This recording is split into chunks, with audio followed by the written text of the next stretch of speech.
Sí, es porque producto de los temporales que vivimos en los últimos días, que fueron muy intensos, hartas lecciones sacamos, vamos a ver cuánto aprendimos o no. Por lo mismo estamos con Marcelo Lagos. ¿Cómo estás, Marcelo? ¿Qué tal, Buenos Marcelo? días, Muy buenos días, ya te Mari. estábamos echando de menos. Pero partamos de inmediato con lo que más nos impactó a todos, ¿te parece? Y este socavón en Concón que tuvo que evacuar a todas las personas que vivían ahí porque era un edificio que el 30% sí eran residentes. ¿Qué bueno, no sé, capaz que a ti no te haya impactado Me y impactó. veías... Ah, te impactó. Bueno, Pero es ¿no te sorprendió? No, para nada. Es más, es la guinda de la torta. Es la punta del iceberg. Estamos viendo una cosa, un problema gigante construido desde hace mucho tiempo y estamos viendo solamente la guinda, la puntita del problema. Por lo tanto, para entenderlo, tenemos que alejarnos un poco, retroceder en el tiempo también y entender procesos culturales de cómo valoramos y entendemos las características singulares de nuestro territorio. Ya, ¿y qué te dice eso? A ver, ¿Qué me dice? ¿Qué es lo que vimos aquí? ¿Qué es lo que no se debe haber hecho? ¿Cuál es la mirada? Bueno, todo depende del foco, porque podemos irnos al detalle del colector, podemos irnos al detalle de la normativa, de la dirección de obras, Del macro al micro, de la normativa, de la fiscalización, pero eso es la parte fina que está bien, es parte del problema necesario. Aquí va a haber una investigación, va a haber un estudio, va a haber análisis mecánica de suelo y van a tener que proponer alguna alternativa, evidentemente, y eso sí o sí se va a hacer.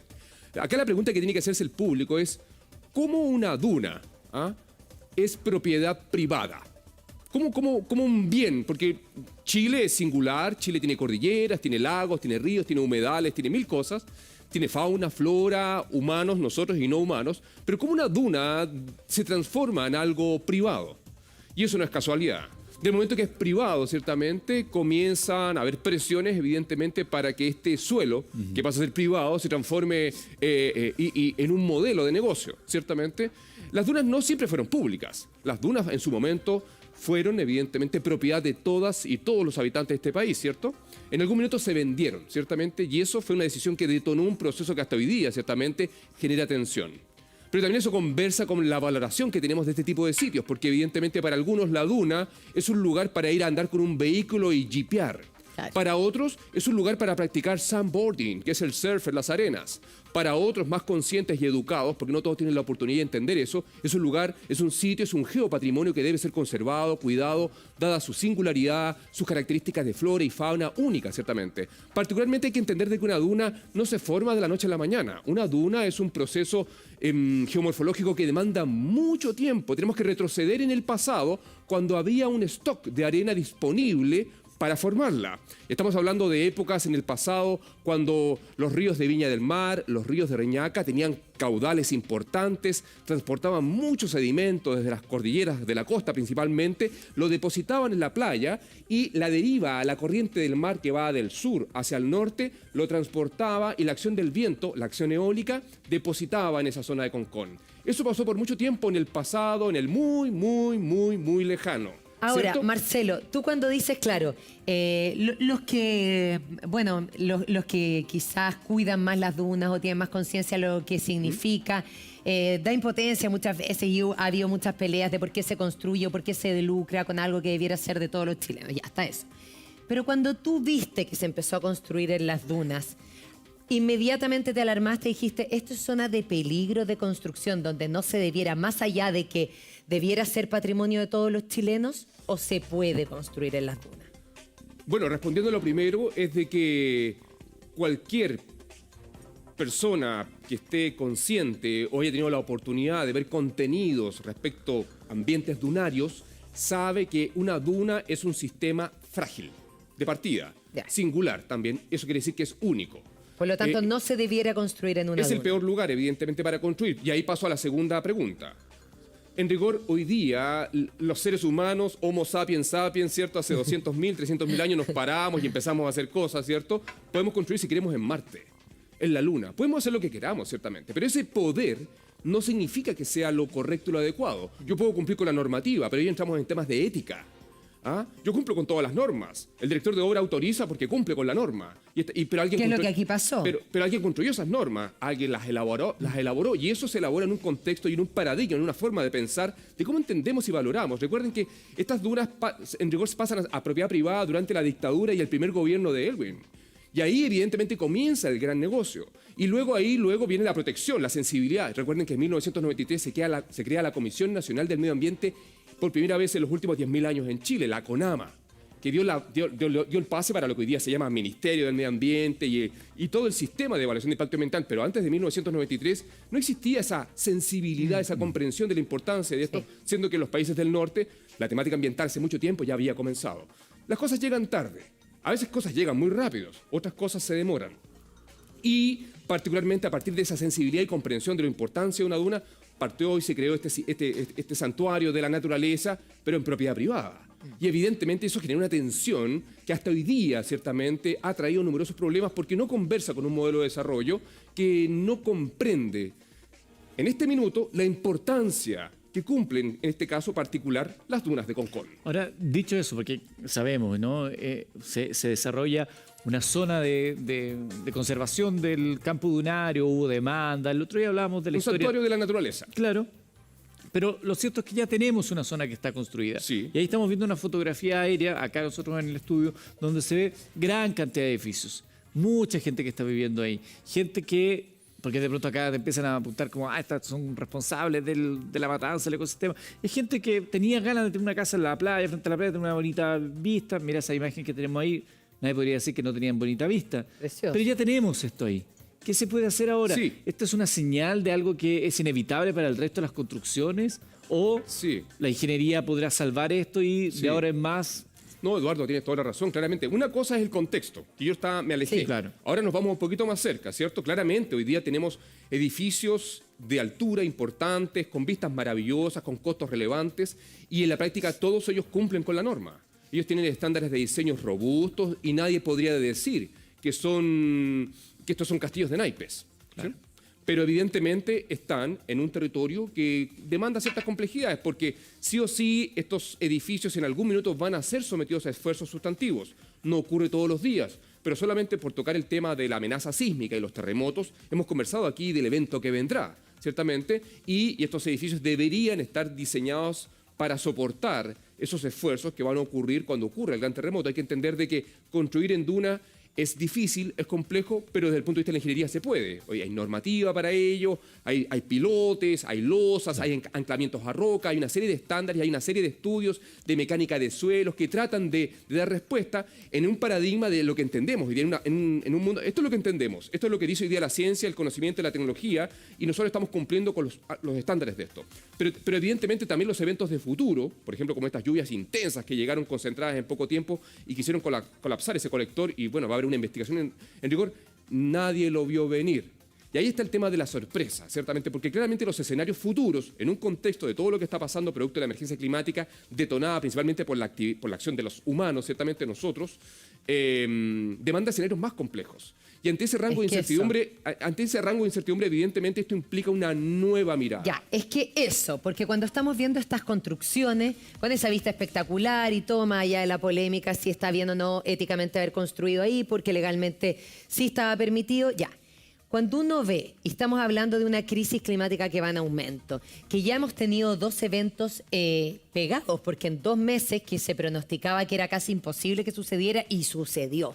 Y vemos ese tremendo socavón en estas dunas de Concón, donde uno da la sensación que el edificio se puede caer en cualquier momento. Ahí.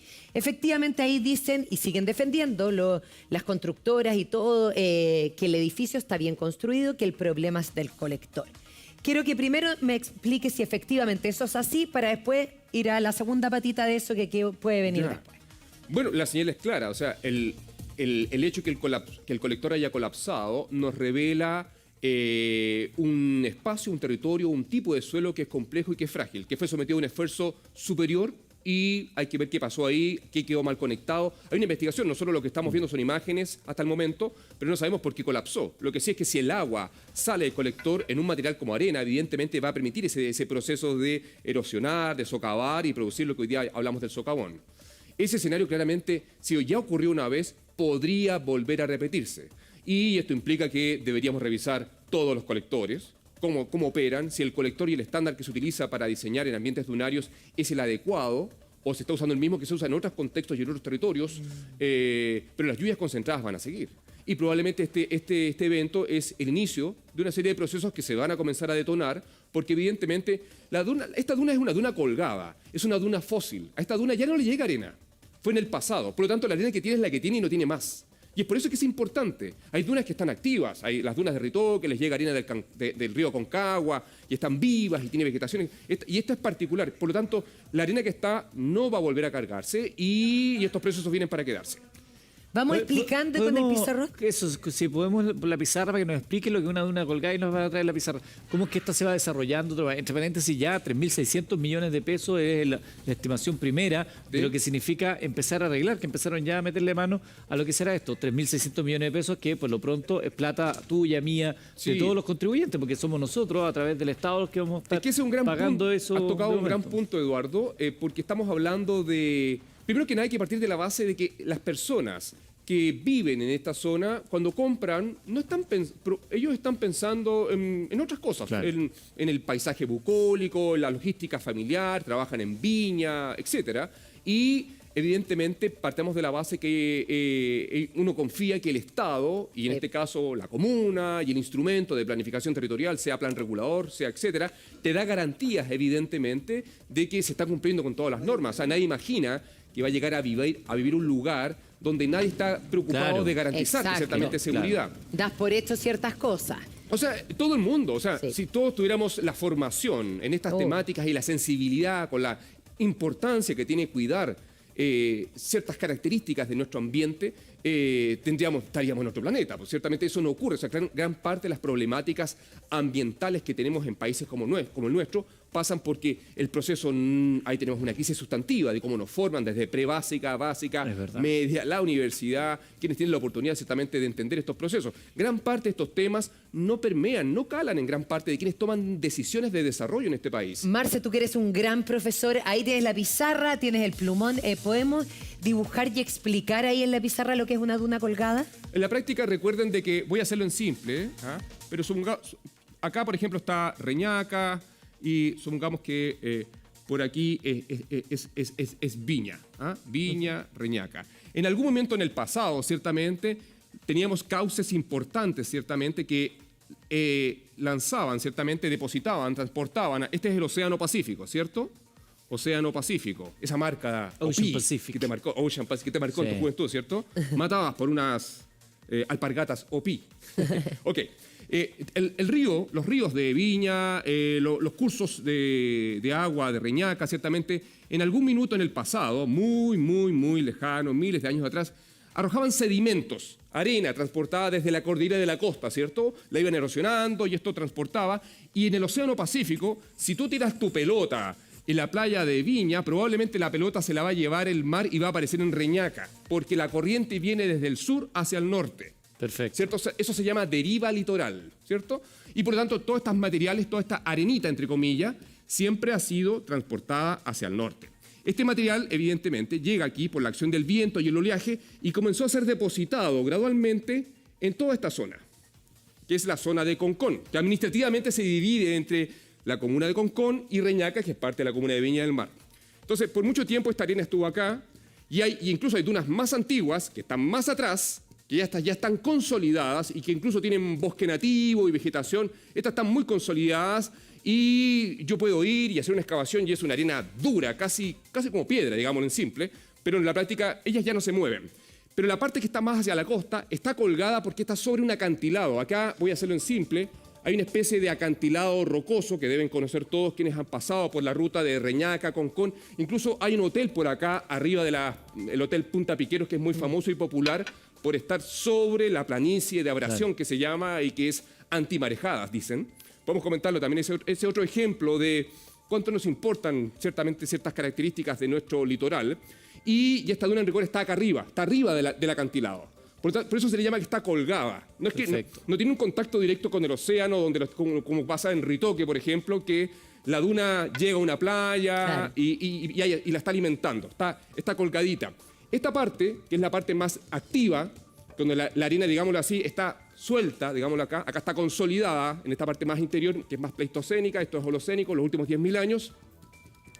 Aquí es donde se comenzó el proceso de urbanización.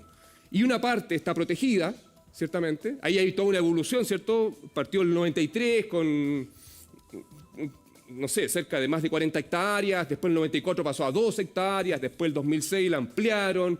Hoy día ya no recuerdo cuántas hectáreas son las protegidas, pero un porcentaje menor le corresponde a la comuna de Viña del Mar y el porcentaje más grueso a Concón. Y en la parte principalmente de Viña es donde se ha fortalecido la urbanización. No hay una excepción con Concón, también ha pasado. Y es en esta zona, evidentemente, esta parte más activa de la duna, donde estos procesos, los procesos hidrometeorológicos de lluvias concentradas, licuefacción, por ejemplo, que la licuefacción no tiene nada que ver con licuadora.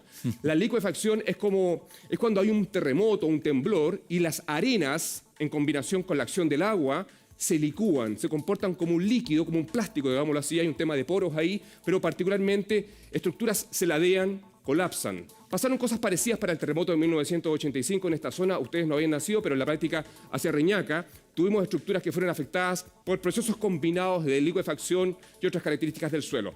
La verdad es que construir en duna, evidentemente, desde un punto de vista ambiental, es una aberración. Pero acá eso conversa con el modelo de desarrollo chileno también. ¿Cuánto pesa, cuánto importa, evidentemente, el cuidado de este tipo de paisajes, por ejemplo? Qué interesante eso, claro, es verdad, es una forma de entender los mercados, como la zona más de Miami instalada ahí con hartos edificios, con harta vista al mar, con harta piscina. Podemos hacer una analogía con los humedales. Los humedales por mucho tiempo fueron considerados lugares de mosquitos. Incluso por ejemplo, recuerdo que el paludismo, ¿se acuerdan del paludismo? Claro. Que es la malaria. Ciertamente el paludismo viene del puerto de Palus. Paludismo, y le llaman también malaria, porque era una zona húmeda, mala, un área mala, mal área, porque ahí estaba lleno de mosquitos que te picaban y te daban la enfermedad. Perfecto. Entonces, hoy día se ha reivindicado y se sabe la importancia de los humedales y no construir ahí. Pero en esa época ya se veía el humedal como una zona, desde esa época se ha construido ese imaginario que el humedal es una zona para botar basura, para rellenarla, porque hay mosquitos, porque es foco de enfermedad, etcétera. Porque evidentemente hace siglos atrás no se entendía con profundidad la importancia y relevancia que tenían este tipo de espacios, de territorios, etcétera. Y con toda la biodiversidad que se genera ahí, todos los servicios ambientales que nos dan, etcétera. Hoy día se entiende eso. Y hoy día tenemos todos los naipes sobre la mesa sobre la importancia de cuidar dunas, humedales. La ley de cuidado de humedales en Chile recién se puso en vigencia el año pasado y no ha sido fácil implementarla porque tiene que pelear, evidentemente, y argumentar con un modelo de desarrollo económico de nuestro país que todavía le cuesta entender estas cosas. Hay mucha gente todavía en el mundo inmobiliario que considera que el humedal hay que sepultarlo y van a dar la pelea por recuperar su inversión, y es legítimo y eso podemos tensionarlo también. Pero claramente acá el tema de fondo, querida María, querida Eduardo, es un tema cultural. Estamos en un momento, porque esto uno puede decir, no, el modelo neoliberal, no, maldito empresario, no, el director de obras, no, la ley, etcétera. Hay mil detalles en esto, pero acá hay un tema de cómo nuestra sociedad comprende la importancia de estos temas. Y eso implica un trabajo de largo aliento, de largo plazo. Lo que sí es claro que hoy día hay una comunidad científica, hay comunidades de personas organizadas que han dado peleas. Ustedes pueden revisar imágenes de archivo y van a ver cuántas veces organizaciones comunitarias han dado la pelea por cuidar las dunas, por protegerlas. Es un trabajo sistemático y lo van a lograr. Pero yo les digo, lo van a lograr. En el corto plazo, veamos el corto plazo. Hoy día en la mañana estábamos discutiendo cumbre de meteorólogos. Unos decían que este fin de semana llovía prácticamente 50 milímetros, otros decían que 9, otros decían que prácticamente nada, que iba a ser prácticamente una brisa. Ya, si llueven estos 50 milímetros, ¿qué pasa con este socavón y qué sucede con este edificio de ese sector de las dunas? Lo más probable, dependiendo de la intensidad y el tiempo de concentración de esta agua en ese lugar, claramente el socavón podría crecer, se podría ampliar. ¿Se podría caer el edificio? La verdad es que nadie lo puede hacer con propiedad descartar. ¿Sí? Eso es un escenario dentro de todos los escenarios, independiente de las responsabilidades y la parte fina de qué pasó allí, pero claramente la distancia horizontal al primer edificio no es menor y se podría acelerar un proceso. Ahora, en este segundo, yo desconozco si se están instalando algún tipo de medida de mitigación estructural temporal en el socavón que evite que este proceso erosivo se acelere producto de las lluvias que vienen para este fin de semana, yo escuché que efectivamente ya habían comenzado los trabajos de reparación o de apuntalamiento, no sé, de la Sí, sí, duna, y se hablaba de estos 3.600 millones de pesos. Preguntémosle a Mónica Holguín, ella es de la Red Valparaíso, que está con nosotros también a esta hora. ¿Qué está pasando en el lugar? Si se está trabajando, ¿qué le han dicho? El anuncio de los trabajos hablaba de 8 meses, a los vecinos le habían hablado de 6 meses sin poder habitar el edificio. Mónica, gusto de saludarte. ¿Cómo estás? Cuéntanos qué está ocurriendo ahí con el edificio y con el socavón. Hola Eduardo, Mari, Marcelo, Hola, Mónica. ¿cómo están? Estamos acá y ustedes ya van a poder ver en imágenes que comenzaron efectivamente los trabajos. De hecho, nos estábamos fijando en este lugar y ahí ustedes van a poder ver esa estructura de cemento que se encuentra en la calle Costa de Montemar, que nos imaginamos es este bypass que se va a realizar frente a un nuevo sistema frontal que puede venir durante el fin de semana. No es necesario desviar las aguas para que no salgan por el colector y Claro. esto no se siga socavando, y esa es justamente la estructura que no habíamos visto en los días previos, ¿no? Nosotros estuvimos toda la semana pasada acá, desde que ocurre el socavón, el lunes también vinimos y esto no estaba instalado. Nos imaginamos que es justamente la idea de iniciar estos trabajos tomando en cuenta que puede venir una lluvia el fin de semana, un sistema frontal que está pronosticado.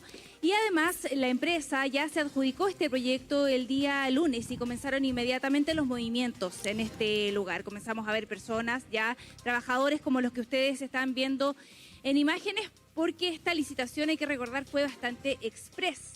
Recordemos que los procesos licitatorios del Estado son bastante lentos, pero en este caso, como era urgente, se tuvo que adjudicar rápidamente una obra que va a tener un costo de 3.600 millones de pesos y que podría durar hasta 8 meses. Según prevén las autoridades. Eso no sabemos si significa que las personas no van a poder habitar el edificio Kandinsky, que es el que fue afectado por este socavón, que está a solo metros de su ingreso. No podrán habitarlo durante estos 8 meses, o habrá alguna fase en que ellos puedan retornar a sus hogares. Por ahora se mantiene la incertidumbre Mónica. para ellos, una evacuación que inicialmente era preventiva, ¿no, Mari? Sí, vamos conversando con Marcelo mientras tú nos vas explicando ciertas cosas que están sucediendo, porque Marcelo, sí se están haciendo en este momento trabajos de mitigación. ¿Será suficiente? ¿Esto va a permitir, crees tú, frenarlo? ¿Va a ser algo parche? Porque habían algunos expertos que decían ese lugar ya no tiene remedio. O sea, da lo mismo la obra de mitigación que tú hagas, no va a ser suficientemente fuerte como para lo que puede venir después. Sí, bueno, la verdad es que por experiencia se hace lo que se sabe hacer, no lo que no se sabe. Y lo que ha funcionado.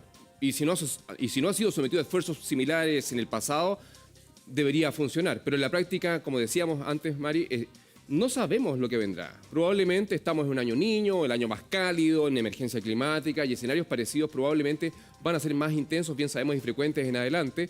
Por lo tanto, yo creo que es un tema delicado, que en este minuto están en la parte necesaria del manejo de una emergencia. Y cuando hay una Claro. emergencia, yo tengo que priorizar ciertas acciones, que no quiere decir que sean definitivas, porque evidentemente esto implica un trabajo de ingeniería, pero también implica una serie de estudios y una estrategia que nos permita reflexionar concretamente de qué viene para el futuro. Y probablemente el socavón, que como dije desde el principio, es la punta del iceberg de un problema gigantesco y estructural de nuestro país en estos temas, va a permitir de una vez por todas avanzar en tener un rayado de cancha que nos permita evitar que estos procesos vuelvan a ocurrir. Y eso implica prepararnos y adaptarnos para lo que viene para quedarse. Y lo que viene para quedarse son cosas como esta. Son como las inundaciones en Licantén, son como marejadas anómalas, son como 1000 cosas que están pasando hace rato y que no todos están comprendiendo. Entonces tenemos un estándar de diseño, construcción, de habitabilidad que conversa con la normalidad. Uy, yo me acuerdo que llovía tantos antes. Abril, lluvias 1000. Y etcétera, y vivimos pensando que esa forma de hacer las cosas antes siguen funcionando hoy día, pero el mensaje que nos está enviando la naturaleza maltratada por los humanos, sobre todo del norte, no del norte de Chile, del norte del planeta, Norte. nos está diciendo la cosa viene mucho más intensa, y el cómo tú estás ocupando los espacios naturales, el territorio, o el cómo tú construyes, no está conversando con lo que viene. Y ese es un proceso necesario de política pública, de una bajada normativa, y que las comunidades todos nos apropiemos y entendamos que eso es necesario y urgente. Mónica, y la parte de abajo en la avenida Borgoño ya se abrió, habíamos escuchado el fin de semana también de la queja de vecinos y también del sector turismo porque ese camino había quedado cortado. Claro, Eduardo, no, es que hay bastantes daños. Son varios eventos que ocurrieron en distintos tiempos también. Primero recordemos ese deslizamiento de arena dunar que efectivamente bloqueó la avenida Borgoño y aún se encuentra cortado el tránsito y no sabemos también para cuánto tiempo va a tener ese corte.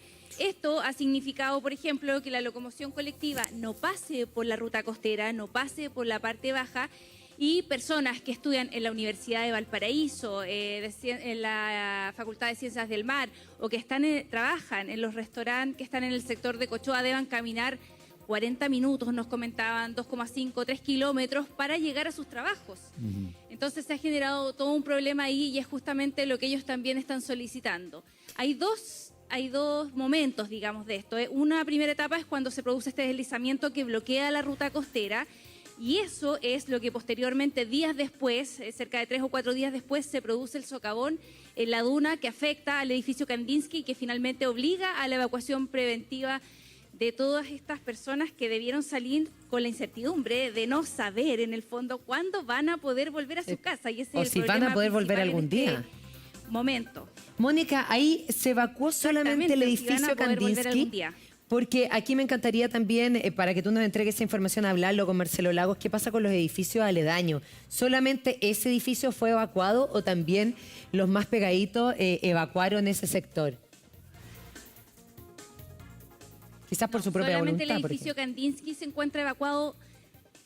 Claro, no, efectivamente solamente el edificio Kandinsky se encuentra evacuado de manera preventiva. De hecho, nosotros estamos en la terraza de la piscina del edificio aledaño, de Mirador Reñaca. Y este edificio está habitado, se mantiene con un tránsito normal. Lo que sí, la calle está cerrada, tiene anillos de seguridad en el fondo para que solo puedan transitar los residentes.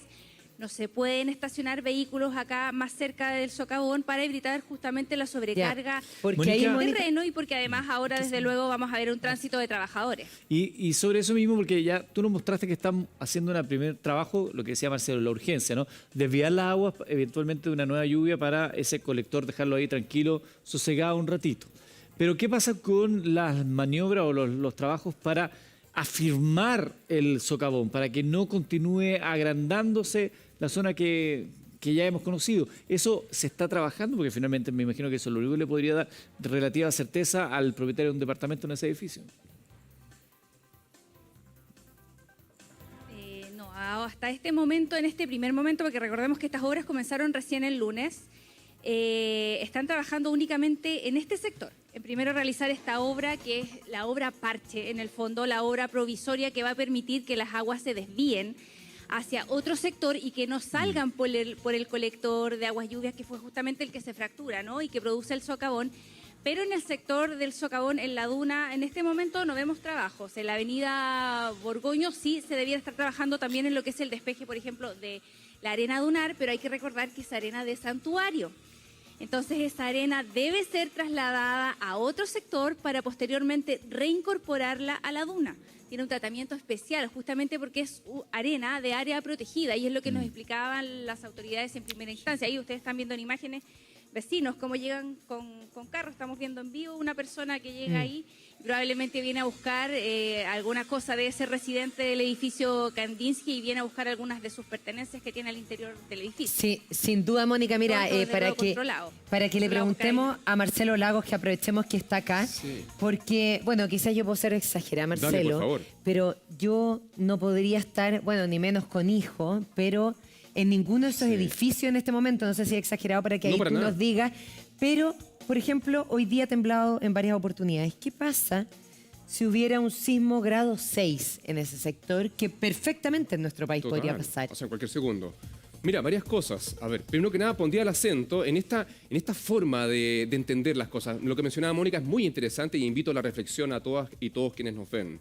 De que la arena, como es parte de un santuario, debe ser transportada y depositada en la zona del santuario.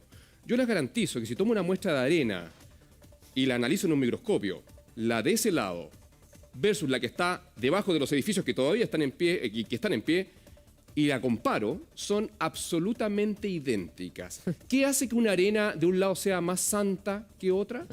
¿Dónde está la diferencia? ¿Será Buen que la vegetación, la fauna que había en el lado urbanizado fue borrada y la otra que todavía tiene ecosistemas particulares, singulares, que son dignos de proteger y conservar y preservar.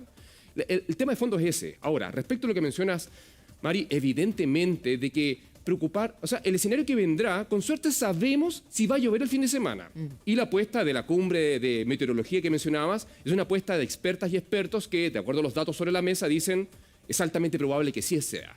Pero la ventana es muy corto plazo, es de aquí al fin de semana. ¿Pero qué va a pasar de aquí a Fiestas Patrias? Sí. ¿Pero qué va a pasar en noviembre? ¿Pero qué va a pasar en abril del 2024? Que sea un septiembre muy ¿Pero qué lluvioso? en la práctica, los escenarios posibles son miles de combinaciones Exacto. y todo pinta que pueden ser mucho más intensos. Y el sismo que podría venir, por Y si ejemplo. tocamos el tema de la amenaza sísmica, sabemos bien todas y todos que vivimos en el país más sísmico, si no el más sísmico del mundo, y la amenaza es latente. Latente quiere decir que en cualquier segundo podría ocurrir un evento 6, 7, sin ningún problema, como también podría ocurrir un gran terremoto que lo estamos esperando.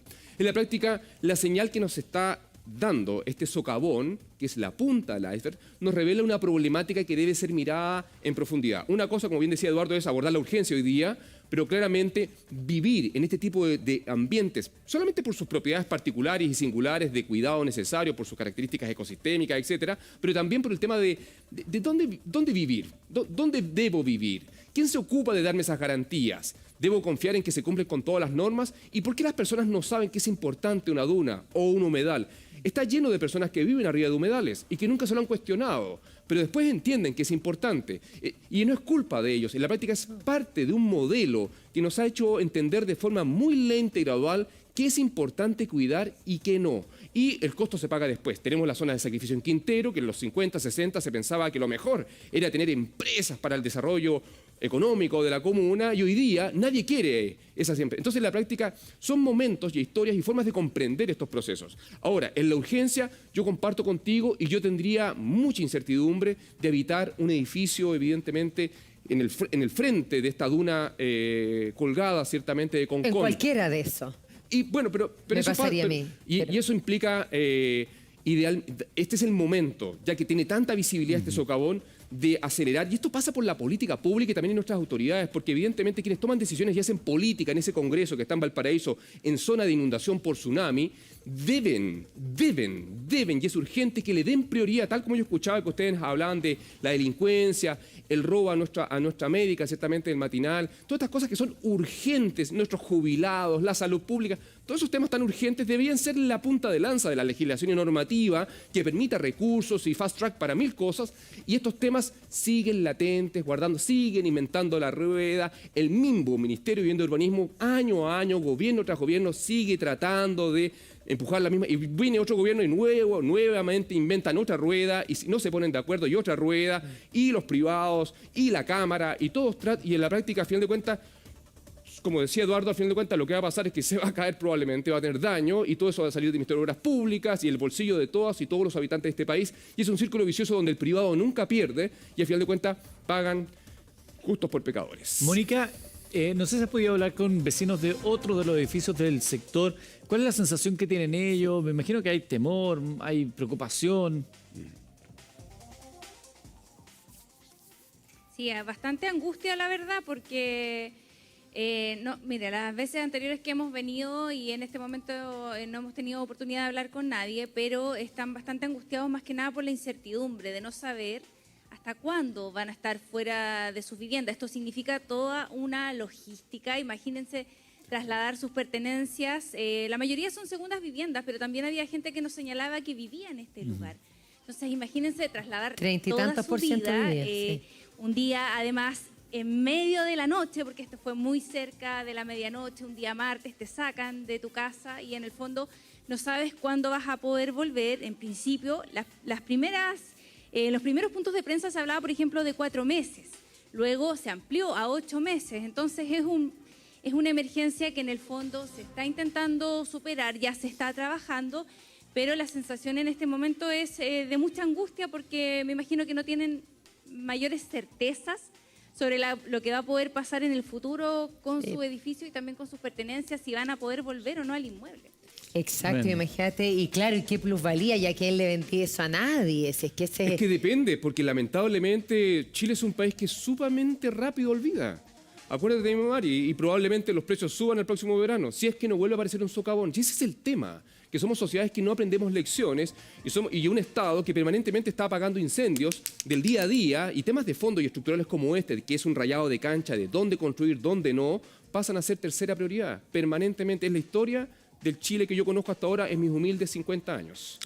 Mónica Holguín, periodista de la Red Valparaíso, muchas gracias por Mónica. Conectarte con nosotros esta mañana ahí en vivo y en directo desde Villa del Mar, Concón, para contarnos lo que está ocurriendo con el socavón. Un abrazo.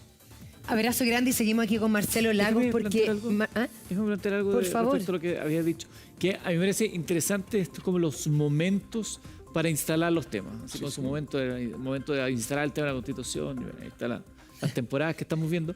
Ahora es un momento de hablar de cómo se pueden cambiar los estándares, así como se han cambiado los estándares de sismo de resistencia a propósito de los terremotos. Yo creo que también es el momento de hablar de los estándares a propósito de los colectores de agua, de los trabajos que se hacen. Pero, ¿qué sacamos, Marcelo, si en Chile parece que nadie vigilara nada? No hay capacidad de control de la gestión de terceros. O sea, existe en el papel. Y somos un país donde los edificios no se caen por terremoto. Bien lo dijiste al principio, que tenemos muy buenas normas. Porque los terremotos son recurrentes. Ocurren tan seguido que tenemos normas robustas. Socavones en las dunas de Concón no hacen noticia todos los días, pero van a comenzar a aparecer con más frecuencia. Y hoy día se noticia de un socavón porque hay un edificio ABC1 increíble que está en riesgo. Pero Chaitén fue borrado por una erupción volcánica y ahí está viviendo toda la gente al lado del volcán. De nuevo, Dichato fue borrado por un tsunami y ahí están Qué todos buen viviendo. punto, Y en Marcelo. la práctica tenemos 1000 ejemplos en este país donde Chañaral absolutamente contaminado por la actividad minera y relave su bahía, y la gente vive ahí porque vive como puede. En la práctica, Chile está lleno de ejemplos de zonas de riesgo, ciertamente, y ahí hay un tema pendiente que no se ha mirado de frente de forma audaz, rápida, prioritaria desde los legisladores. Y es por eso que es importante que lo conversemos. Pero también es importante tener autoridades preparadas, conscientes de que estos temas son relevantes porque condicionan mejoras a la sociedad, condicionan desarrollo humano. No vamos a lograr avanzar en estos temas si no tenemos una política pública que realmente vea el tema de la delincuencia, que escuchaba al principio, de forma integral, ¿cierto? Porque no sirve de tomar al delincuente y meterlo solamente en la cárcel, ¿cierto? Todos sabemos que este es un tema estructural, son otros temas, son temas de pobreza, desigualdad, precariedad que vienen de antes, ¿cierto? Y que hoy día estamos, y como un boomerang nos llegan de vuelta. Todos sabemos que no sirve de nada que hoy día dijamos ya, en la duna de Concón no se puede construir, pero sí puedo construir al lado de un volcán. En la práctica necesitamos urgencia en estos temas. Y es importante hablar de esto porque los medios de comunicación, bien lo saben todos ustedes, particularmente ustedes, tienen un factor de impacto gigantesco. Esto lo está viendo probablemente algún legislador, alguna legisladora, y sería maravilloso que tome esta bandera de lucha y le demos prioridad. Es que eso, y por eso me parece maravilloso poder hablarlo contigo en el Buenos Días a Todos. Y hablemos de ese mismo punto que me parece clave lo que tú señalas, que finalmente este ordenamiento territorial que deberíamos hacer, y pese a todos los desastres naturales que vivimos, no se realizan. Por lo mismo, hablemos de Licantén. Vamos a Licantén. ¿Qué debería, como tú dices, se borró, se vuelve a construir donde mismo? ¿Qué se debería hacer hoy día con Licantén? Bueno, acá hay un tema de que Licantén es un asentamiento humano que está localizado en la llanura de inundación excepcional del río Mataquito. Cuando hablamos de la llanura, la parte plana de inundación excepcional, quiere decir que en el pasado alguna vez se inundó, a veces no, a veces sí. Recuerden que los ríos, cuando uno mira un río natural, se ha tenido la oportunidad, el cauce principal de un río donde escurre el agua va por una fracción, ¿cierto? Cuando uno ve el Maipo, por ejemplo, hacia San Antonio, a veces se mueve para acá, a veces se mueve para allá. La desembocadura del río Maipo en San Antonio hoy día sale de frente, hay una barra de arena que la atrapa y sale. Alguna vez tuvo un meandro por acá y dobló por allá y salía más hacia el puerto actual. Los ríos tienen un comportamiento dinámico en el espacio y en el tiempo. Y lo que pasó fue de que estas grandes inundaciones no estaban en la memoria cuando Licantén se instaló allí. O no había una comprensión de las dinámicas de estos cursos de agua en ambientes tan planos y de baja pendiente. Lo que está pasando hoy día, y no solamente hoy día, porque esto no es la primera inundación de Licantén y de su hospital y toda su infraestructura crítica, esto ocurrió en los 80, esto ocurrió en los principios del 2000, esto ocurre hoy día y vuelve a ocurrir. Y entonces la pregunta es, ¿por qué en el 86, creo que fue la primera visible, grande, importante, cuando el hospital inundado con 2 metros de agua? Yo estuve dentro de ese hospital también, ustedes también estuvieron, me encontré, recuerdo, con alguien del equipo, estaban trabajando allá. ¿Por qué desde el 86 hasta el 2023 no se hizo nada? ¿No era tema el 86? ¿Qué estaba pasando en Chile en 1986? Ya, se inundó nuevamente el 2000. Estábamos en democracia, se supone. ¿Ah? ¿Qué pasó el 2000? ¿Cómo se entendió que un hospital, digo el hospital porque se inundó la municipalidad, todo, Sí. ¿cómo puede ser que a principios del 2000 pase esto y no hubo ninguna consecuencia? Llegó el 2023, se repite el escenario y va a venir para quedarse. Entonces, eso nos revela una forma de entender estos procesos, que una vez que se va el agua, se acabó el problema. Se fue, mi vida sigue normal y rápidamente olvidamos. Si nos quedamos con esa idea del Chile post-desastre, somos una sociedad que rápidamente olvida, borra rápidamente y sigue para adelante. Tenemos tantos problemas urgentes del día a día que este tema pasa a ser un tema secundario. Pero evidentemente, como decíamos al principio, la necesaria adaptación para los escenarios que vendrán, sean peligros naturales, socionaturales, tecnológicos como quinteros, etcétera, implican urgentemente una nueva mirada. Y eso implica rayado de cancha, normativa. Eso implica concienciación, educación de las autoridades, ciertamente, de todos nuestros profesionales, una ética al respecto, ciertamente, de cómo nos imaginamos. Cuando me hablas de ordenamiento territorial, ¿qué es el ordenamiento territorial? Es una idea que yo tengo de futuro. ¿Cómo me imagino mi comuna? Quiero que sean áreas verdes, quiero que sea casas de baja altura, o quiero puros edificios de 30 pisos, de alta densidad, quiero que haya un acceso democrático al borde, a la quebrada, a la cordillera, no quiero que todo el borde costero sea privado y nunca ver el mar. Ordenar el territorio es una apuesta gigantesca, porque es cómo nos imaginamos el futuro, para mí, para mi descendencia, para mi familia, para todos los que vendrán, todas las que vendrán. Y ahí evidentemente estamos al debe, porque en teoría suena increíble la palabra, ordenamiento territorial, pero lamentablemente en Chile tenemos una planificación urbana débil, ciertamente, tenemos una gobernanza laxa, ciertamente, ¿Por en estos qué? temas. Pero ¿por qué pese a todos estos desastres después se olvida, se borra, como tú dices, y no se replantea una urbanización sin peligro para las personas? Porque en el fondo, podemos ir al fondo o a lo puntual. ¿Tenemos planificación urbana? Sí, pero es un barniz. Tenemos, pero es cosmética, es necesaria, pero es cosmética. Yo me puedo echar todos los días mi cremita, me puedo pintar con el mejor lápiz labial y me voy a ver muy bonito, pero eso no quiere decir que no esté envejeciendo y que me estén pasando cosas por dentro. En la práctica, si no tengo una vida sana, si no tomo agua, si no hago ejercicio, me va a pasar. En la práctica estamos llenos de cosmética, estamos llenos de sirenas que te avisan de que viene el tsunami, estamos llenos de avisos de que viene la inundación, corre. Pero nadie se gasta esos miles de millones en relocalizar el hospital. Entonces, ¿dónde están las fichas? Sí, pero es algo económico, ¿crees tú, que por qué no se hace? Y también No, hay interés, es un tema de- también hay intereses. Hay intereses, claramente, Eduardo lo ha tocado, que es el modelo de desarrollo. Acá gran parte de nuestra planificación urbana, lamentablemente en nuestro país, está enmarcada por intereses y un lobby gigantesco que se hace a nivel político, a nivel técnico, permanentemente. Y lamentablemente están libres de polvo y baja porque en la práctica aquí no hay responsables. Si mañana se cae el edificio que está en cuestionamiento, te garantizo que probablemente nadie se vaya No a va la a haber cárcel. porque cumplieron con la norma. Pero más allá de eso, porque no solamente son los constructores o el dueño de la inmobiliaria, acá hay un tema de que ¿quién permitió ese uso de suelo Claro. allí? ¿Quién vendió ese terreno Y- del Estado y a a qué privados? año nos remontamos y ya está prescrito. Y entonces acá hay un tema, es como cuando un forense, un médico forense te hace una operación. Acá hay que abrir al finado, ciertamente, abrir y revisar, porque no se murió por tal cosa. Hay Claro. 1000 cosas que pasaron antes que explican lo que estamos viendo. Por eso decía desde el principio que el socavón es la punta del iceberg. Decía el presidente Gabriel Boric, y dijo, va a ser duro, pero no podemos construir donde ya se ha demostrado que no se puede construir. Viene el 2023, maravilloso. Ok, ahora, eso implica varios lugares. Aquí ponemos un ejemplo, que es el de... Sí, pasa cercanías de Dragón, también en Iquique, etcétera. Claro, entonces, a la larga, eso no es algo que se pueda hacer ahora en los 2 años que le quedan al gobierno. Esto tiene que ser una idea país. Pero resulta que acá las ideas país duran hasta la próxima elección, o duran hasta la próxima urgencia, o duran hasta que, se necesita la plata para esto y no para lo otro, porque la plata no está para todo. Entonces, también de pronto hay una cosa voluntarista de las autoridades que choca con los intereses, todo, pero también con un golpe de realidad de que eso cuesta y no siempre están esos recursos. Claro, alguien diría, ok, pero es mejor gastar los recursos preventivamente que después que los vamos a tener que gastar igual para ir a recuperar el desastre. Pero la inversión es menor. Si tú inviertes en prevención, una vez que se materializa un desastre, el proceso de volver a levantarse cuesta mucho menos. Es Claro. lejos más rentable invertir en prevenir que lamentar. Es como el cinturón de seguridad. Yo no sé Entonces, si Mari- menos se entiende. Pero mira, a donde quería llegar yo con esto, porque pueden tener interés, las ganas, a lo mejor incluso diciendo, ¿sabes qué? Lo vamos a hacer a pesar de que no lo voy a inaugurar en mi gobierno. Que también funciona mucho eso.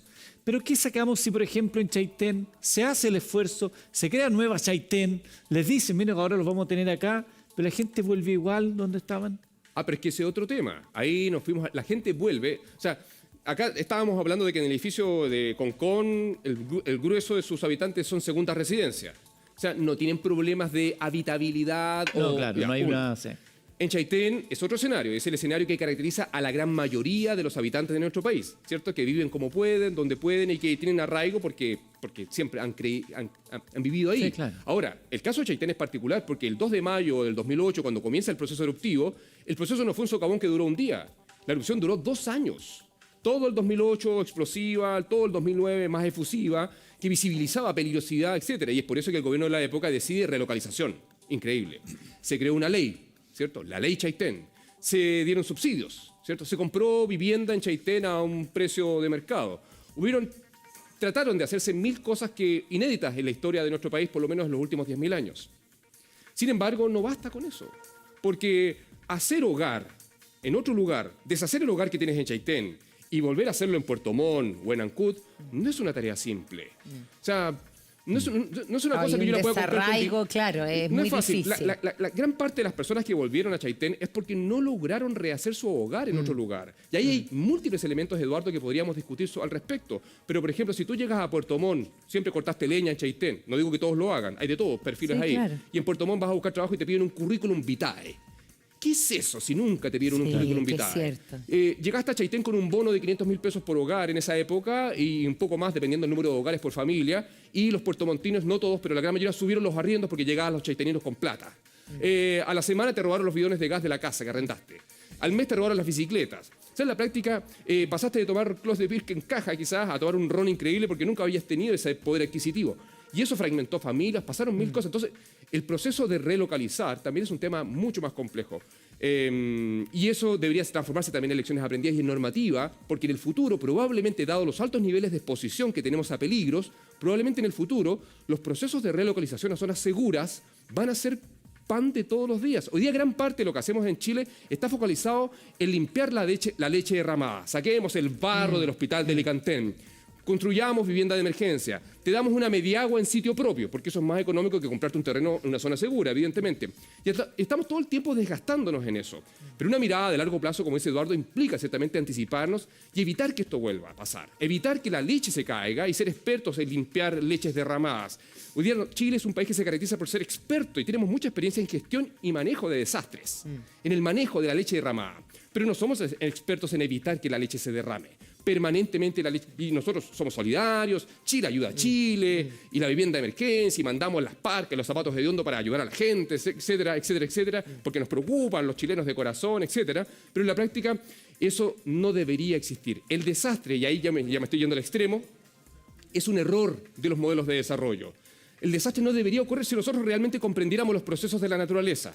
Si realmente comprendiéramos dónde vivimos, la duna, vivir en el lecho de un río, esto no estaría Ahora, pasando. Marcelo, Esto no estaría pasando. claro, no estaría pasando. Y como tú bien dices, los desastres, uno podría decir, se provocan en décadas. Pero ahora, con el calentamiento global, con el clima extremo que tenemos, da la sensación que estos van a ser mucho más frecuentes. Entonces, eso hará que se genere una conciencia o que se tengan que, por así decirlo, realizar obras de mitigación de manera más rápida, porque si no vamos a ver desastres muy seguidos y con consecuencias mucho más efectivas para los gobiernos de turno que quizás no las hacen porque dicen, no me va a tocar a mí.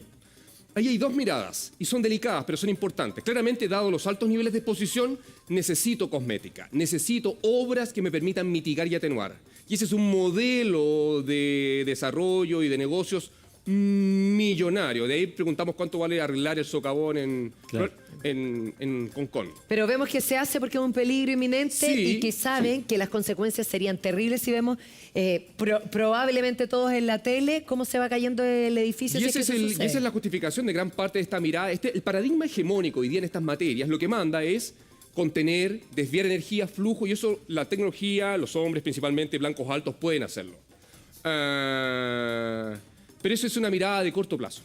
Evidentemente tenemos que pensar en otra forma. Otra forma es en soluciones basadas en la naturaleza. Otra forma es en la forestación, en dunas que sean protegidas, en vivir evidentemente no en zonas donde ocurren sistemáticamente procesos de la naturaleza. En la práctica, Yo no digo que esto sea en el futuro Chile Avatar y todos nos amarramos a los perros y a los gatos y salimos volando por Concón. ¿Ah? Ciertamente. Pero lo que quiero decir es que el desastre, en rigor, el río no te quiere hacer nada, el Mataquito te adora. En la duna te quiere. El terremoto no te quiere botar, el tsunami no te quiere ahogar, el aluvión no te quiere sepultar. Pero si yo me pongo en la ruta del aluvión, obviamente que me va a sepultar. Si yo me pongo en la llanura de inundación excepcional en Licantén, el río me puede inundar en el futuro y más aún con un contexto de emergencia climática. Por lo tanto, la decisión de poner el hospital, el estadio o lo que sea en zona de inundación fue una decisión humana, fue nuestra. Y eso nos revela lo poco que comprendemos de nuestro sistema planeta Tierra. Nos creemos Kiko, no tengo nada contra Kiko, ¿cierto? Hijo de madre sola y todo lo que significa, y su amigo huérfano en un tambor. Pero en la práctica, el Kiko siempre tenía una pelota increíble, de multicolor, y salía a la vecindad a jugar con su pelota. Decía, la pelota es mía. El chavo lo miraba con unos ojitos y decía, préstame la pelota, juguemos con la pelota. Y el Kiko se la mostraba y boteaba así con sus cachetes, etc. En la práctica, lamentablemente, el ser humano todavía cree que la pelota es de él. ¿Quién te dijo que la pelota es tuya? ¿Quién te dijo que el planeta Tierra es tuyo? ¿Quién nos dijo que nos pertenece y que podamos hacer lo que queramos con él? Eso es incorrecto. Y lo que está pasando hoy día es un fiel reflejo de no entender que somos parte de un sistema. No quiero parecer filosófico ni capitán planeta, sino que en la práctica, cada vez que ocurre un desastre nos está enrostrando que no comprendemos que somos parte de un todo.